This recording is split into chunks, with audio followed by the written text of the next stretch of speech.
India Afghanistan T20 പരമ്പരയിലെ മൂന്നാമത്തേതും അവസാനത്തേതുമായ മത്സരം ഇന്നരങ്ങേറും. നേരത്തെ ആദ്യ രണ്ട് കളിയിലും വിജയം നേടിയ ഇന്ത്യ 2-0 പരമ്പര നേടിയിരുന്നു. ഇന്നുകൂടി വിജയിക്കാനായാൽ ഇന്ത്യക്ക് 3-0 പരമ്പര തൂത്തുവാരാം. അതേസമയം ഏതുവിധേനയും പരമ്പരയിൽ ഒരു വിജയമെങ്കിലും നേടാനായിരിക്കും അഫ്ഗാനിസ്ഥാന്റെ പദ്ധതി. ബംഗളൂരുവിലെ M ചിന്നസ്വാമി സ്റ്റേഡിയമാണ് ഇന്നത്തെ മത്സരത്തിന് വേദിയാകുന്നത്. പൊതുവെ ബാറ്റിംഗിന് ഏറെ പേര് കേട്ട ഒരു വേദിയാണിത്.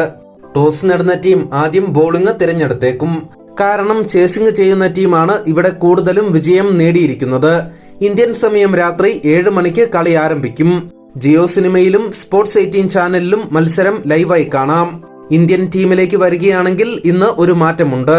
കഴിഞ്ഞ കളിയിൽ വൻ പരാജയമായി മാറിയ ജിതേഷ് ശർമ്മ ഇന്ന് പുറത്തിരിക്കും. പകരം മലയാളി താരമായ സഞ്ജു ടീമിലേക്ക് വരുമെന്നാണ് റിപ്പോർട്ട്.